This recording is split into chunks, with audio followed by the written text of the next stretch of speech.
نجاهم إلى البر، جب یہ کشتی میں سوار ہوتے ہیں اور کشتی ڈوبنے لگتی ہے تو پھر خالص اللہ کو پکارتے ہیں۔ آج ہی میں وہ پڑھ رہا تھا، ہمارے حضرت کلیم اللہ صاحب اللہ ان کو مزید زیادہ سے زیادہ دین کی خدمت اور دعوت کی توفیق دے، جن کی وجہ سے سینکڑوں نہیں ہزاروں ہندوؤں نے کلمہ پڑھا ہے۔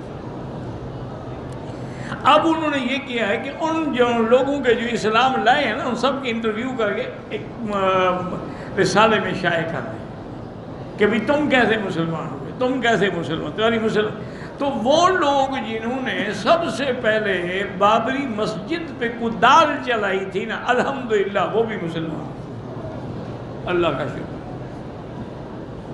جو سب سے پہلے یعنی مسجد کو توڑنے کے لیے خوشیاں منا رہے تھے اور چھتوں پہ ساری رات بیٹھے رہے کہ سب سے پہلے میں کدال ماروں گا، اس نے کہا میں کدال ماروں گا، یعنی وہ اتنے بڑے متعصب ہندو جو اللہ کے گھر کو توڑ رہے تھے، اس کا نتیجہ الحمدللہ یہ نکلا کہ اللہ تبارک و تعالی نے ان کے اپنے حالات ایسے پیدا ہو گئے کہ اللہ نے ان کو بھی اسلام کی دعوت دے دی اور قبول ہو گئے اور مسلمان ہو گئے اور پکے مسلمان۔ اب وہ الحمدللہ مسجدوں کی حفاظت کر رہے ہیں۔ تو اس لیے حالات ہوتے ہیں، بعض لوگ الٹا بگڑ جاتے ہیں، بعض لوگوں کو ہدایت میں۔ اللہ نے فرمایا جب ہم ان کو نجات دے دیتے ہیں پھر شرک کرتے ہیں۔ من مكة حبيبي نور سطع المدينة